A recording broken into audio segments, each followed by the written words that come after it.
पास आता है question number 5। Question number 5 के मुतालिक ये बात ज़हन में रहे आपके कि क्वेश्चन नंबर 5 में ग्रामर होता है। ग्रामर के अंदर अगर हम चीज़ों को सॉल्व करने की तरफ आएँ तो इसके अंदर आर्टिकल आपको आना चाहिए, प्रीपोजिशन आना चाहिए, इसके अलावा आपको एक्टिव, पैसिव और नरेशन आना चाहिए, और फॉर्म्स ऑफ वर्ब चेंज करना आना चाहिए, और प्लस एक WH क्वेश्चन वाला क्वेश्चन होता है आपके पास। ये मिला के आपके पास टोटल जो क्वेश्चन होते हैं ये इसमें बाज़ औक़ात 5 होते हैं और बाज़ औक़ात 6 क्वेश्चन होते हैं। ये मैं एक एक चीज़ करके आप सब लोगों को समझाऊंगा ताकि हर आदमी को ग्रामर के बारे में पहचान भी आ जाए और ग्रामर सॉल्व करने का तरीका प्रैक्टिकली तौर पर समझ में आए कि होता क्या है।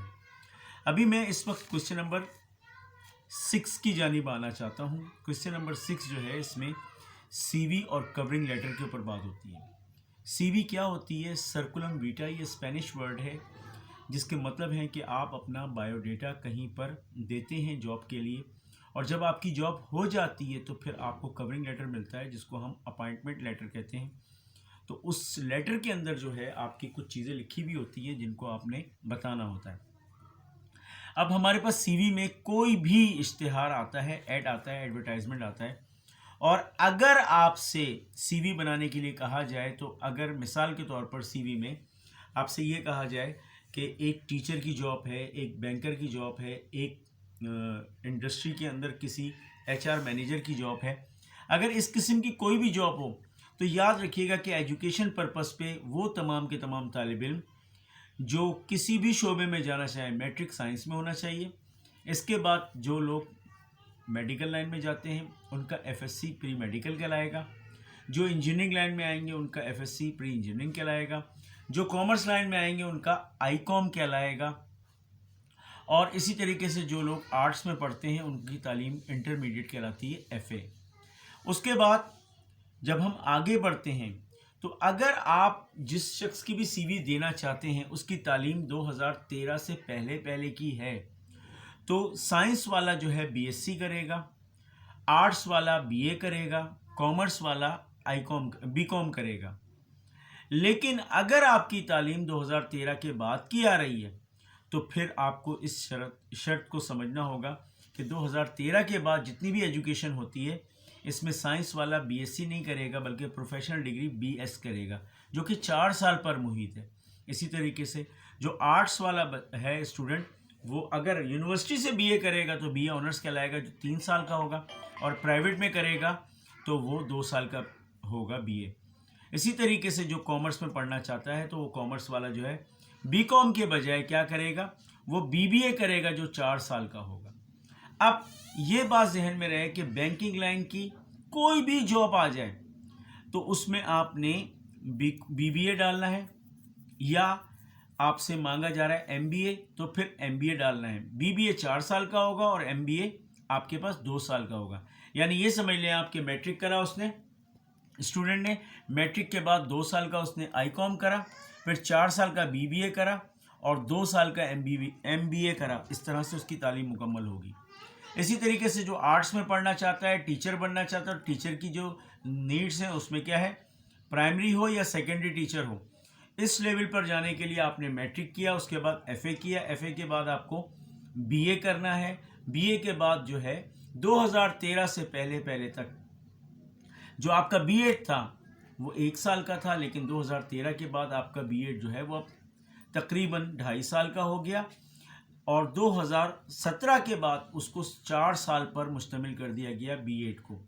तो अब अगर आप तालीम दे रही हैं किसी बच्चे की या बच्चे की के लिए आप दे रहे हैं तालीम को, तो इस चीज़ का ख्याल रखिएगा कि आपकी एजुकेशन ग्रेजुएशन किस सन में हो रहा है, क्योंकि इसके मुनासबत से अगर आपने B.Ed लगाया 1 साल का और 2017 का सन आ रहा है तो याद रखिएगा कि ऐसी एजुकेशन में आपको वो काट देंगे, 1 मार्क्स भी आपको CV में नहीं मिलेगा।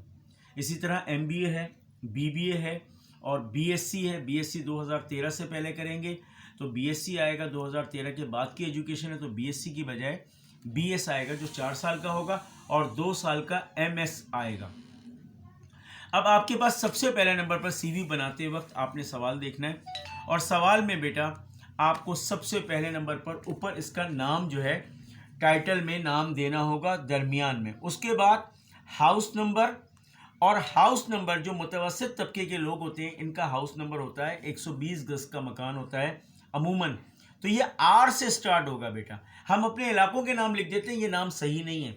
हमें अच्छे इलाके का पता देना चाहिए, क्योंकि आपकी सीवी जो है आपके इलाके पर बेस कर रही होती है। आपने R69, R70, R20, R30 मकान नंबर लिखा और कोशिश करें कि गुलिस्तान जौहर या गुलशन इकबाल या किसी भी अच्छे इलाके का नाम आप दें। उसके बाद आपने अपना सेल फ़ोन नंबर लिखना है। एक सेल फ़ोन नंबर मोबाइल का होना चाहिए और एक PTCL का। PTCL का जो आप नंबर लिखेंगे, PTCL में याद रखिएगा कि 021 ये कराची का पहले कोड था, लेकिन अब जो कोड हो गया है वो क्या है, 0213। उसके बाद आगे डिजिट आएंगे आपके पास कराची के नंबर में, और वो डिजिट्स की तादाद होगी तकरीबन 7, यानी 0213 के बाद 7 नंबर और मज़ीद आएंगे। उसके बाद आपने अपना जीमेल का एड्रेस लाजमी डालना है, क्योंकि अब जो सीवीज़ बन रही हैं, इन सीवीज़ में इस चीज़ का ख़ास ख्याल रखना पड़ता है कि आपको ईमेल आती है। उसके बाद आपने ऑब्जेक्ट लिखना है। ऑब्जेक्ट के अंदर आपको ये मैं सेंड कर चुका हूँ, दोबारा भी कर दूंगा। 1.5 लाइन है इस ऑब्जेक्ट की, ये लिखा आपने। उसके बाद सिंपल आपने फादर नेम डाला।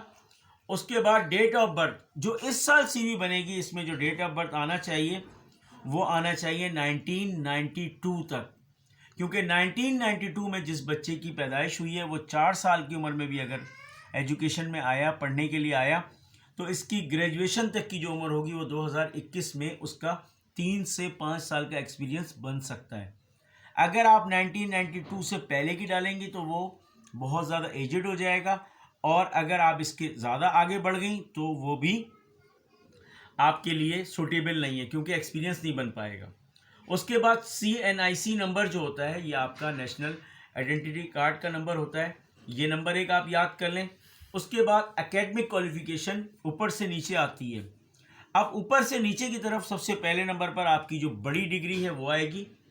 जैसे आपने MSc किया हुआ है, MS किया हुआ है, MA किया हुआ है या MBA किया हुआ, वो पहले आएगा। उसके बाद आपकी ग्रेजुएशन की डिग्री आएगी। उसके बाद जनाब अली आपका इंटरमीडिएट आएगा और फिर आपका मैट्रिक आएगा। अब इनको लिखने का तरीक़ाकार समझिएगा। अगर किसी शख्स ने भी MBA करा है कॉमर्स की लाइन में, तो MBA 2 किस्म का होता है बेटा, एक फाइनेंस में होता है और एक मार्केटिंग में होता है।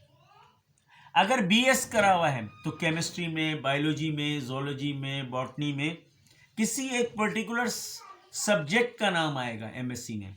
और MSc जो है वो किसी भी अच्छी यूनिवर्सिटी का आप नाम देंगे, जैसे कराची यूनिवर्सिटी का नाम दे दिया। साइंस के हवाले से अच्छी तालीम के लिए कराची यूनिवर्सिटी का नाम है। अगर कंप्यूटर की तालीम आप लिख रहे हैं तो आप फास्ट यूनिवर्सिटी का नाम लिखें। अगर आप कॉमर्स की लाइन लिख रहे हैं तो इकरा यूनिवर्सिटी का नाम आप लिखें। जिस यूनिवर्सिटी के हवाले से आप बात करें उस यूनिवर्सिटी का हवाला देना आपको बहुत ज़रूरी है। प्लस BSc अगर आप करेंगे तो BSc भी सब्जेक्ट में होता है। इसी तरीके से अगर आर्ट्स वाला है तो MA सब्जेक्ट में होता है, MA Urdu, MA English, MA इस्लामियात। उस MA के साथ आपने ब्रैकेट में उस सब्जेक्ट का नाम भी लिखना है, और फ्रॉम कराची यूनिवर्सिटी। उसके बाद BA फ्रॉम कराची यूनिवर्सिटी, ठीक है। अच्छा, मैट्रिक में और इंटर में तो बेटा ग्रेड आएगा, लेकिन याद रखिएगा कि ग्रेजुएशन में ग्रेड नहीं होगा, बल्कि आपका डिवीज़न होती है। ग्रेजुएशन में और मास्टर्स में, ग्रेजुएशन और मास्टर्स दोनों के अंदर आपकी डिग्री जो है, इसकी जो रिज़ल्ट होता है ये हमेशा क्या कहलाता है, डिवीज़न कहलाता है। और अगर आप प्रोफेशनल डिग्री हासिल करें तो GP होती है, GP लिखी जाती है, और ये मिनिमम 3 से कम नहीं होना चाहिए। उसके बाद आप आएंगे प्रोफेशनल क्वालिफिकेशन के अंदर। इसमें आप कम से कम 1 साल का इंग्लिश लैंग्वेज का कोर्स लिख दें। उसके अलावा 1 साल का आप IT में डिप्लोमा लिख दें, तो ये ज़्यादा सूटेबल बात होगी। फिर आप एक्सपीरियंस लिखेंगे। अगर एजुकेशन का है तो किसी स्कूल का, कॉलेज का हवाला देना है। बैंकिंग की लाइन का है तो बैंक का हवाला देना है। अगर किसी और कंपनी का, किसी और फैक्ट्री का तजुर्बा आपने लिखना है तो 2-4 फैक्ट्रीज़ के नाम आप जहन में रख लें उनमें। और जब आप इनमें नौकरी के हवाले से बात करेंगे तो कम से कम ग्रेजुएशन के बाद आपकी नौकरी शुरू होगी, इससे पहले जॉब नहीं लिखनी है। अगर आपने पहली जो है एजुकेशन अपनी लिखी BA तक, मिसाल के तौर पर 2000 आपकी 13 में आ रही है, BA आ रहा है, तो BA के बाद अगर आपने करी तो फिर आप 3 साल का एक्सपीरियंस एक जगह लिख देंगे। उसके बाद दूसरी जगह पर आप 2017 से लेकर 2021 तक, यानी 2017 टू टिल लिख देंगे, तो ये आपका अच्छा हो जाएगा। उसके बाद इंटरेस्ट जिन चीज़ों में आपका है, जैसे रीडिंग बुक्स हो गया, इसके अलावा जो है वो इंडोर गेम्स वगैरह लिख सकते हैं आप, इस तरह का कोई, या प्लेइंग क्रिकेट वगैरह लिख दें। उसके बाद रेफरेंस लिखना लाजमी होता है। रेफरेंस क्या होता है कि इफ़ यू रिक्वायर्ड, अगर आपको चाहिए होगा किसी का हवाला तो मैं वो भी प्रोवाइड कर सकता हूँ। इस तरह सीवी बनेगी। फिर सीवी के बाद कवरिंग लेटर। कवरिंग लेटर के अंदर जो मैं अभी आपको भेजूंगा कवरिंग लेटर, वही आपने एज इट इज़ लिखना है।